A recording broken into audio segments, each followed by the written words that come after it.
கிறிஸ்துவுக்குள் பிரியமான சகோதர சகோதரிகளே, இயேசு கிறிஸ்துவின் நாமத்தில் உங்கள் யாவரையும் வாழ்த்துகிறேன். இந்த நாளுக்குரிய வேத வசனம் கொலோசியர் 1:13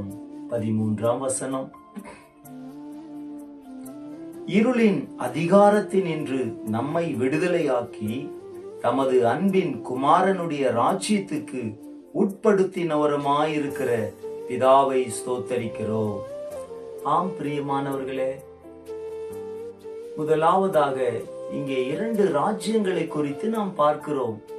ஒன்று இருளின் ராஜ்யம், இன்னொன்று அன்பின் ராஜ்யம். இந்த இரண்டில் ஏதோ ஒன்றில் ஒவ்வொரு மனிதரும் இருக்கிறார்கள். ஆனால் நீங்கள் இருளின் அதிகாரத்தினின்று விடுதலையாக்கப்பட்டு மெய்யான ஒளியான இயேசுவின் ராஜ்யத்துக்கு உட்பட்டு விட்டீர்கள். இருளின் ராஜ்யம் என்றால் எப்பொழுதுமே மற்றவர்களுக்கு தீமை செய்வார்கள். கண்ணீரும் துக்கமும் வேதனைகளும் இருக்கிறது.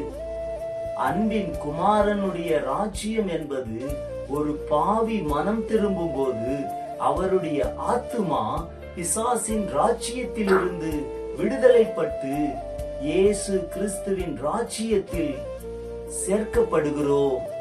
ஆகவே நீங்கள் பரிசுத்தவான்களின் சுதந்திரத்திற்கு பங்காளிகளாயிருக்கிறீர்கள்.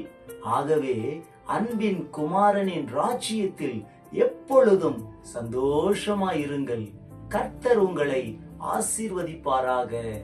ஆமென். God bless you.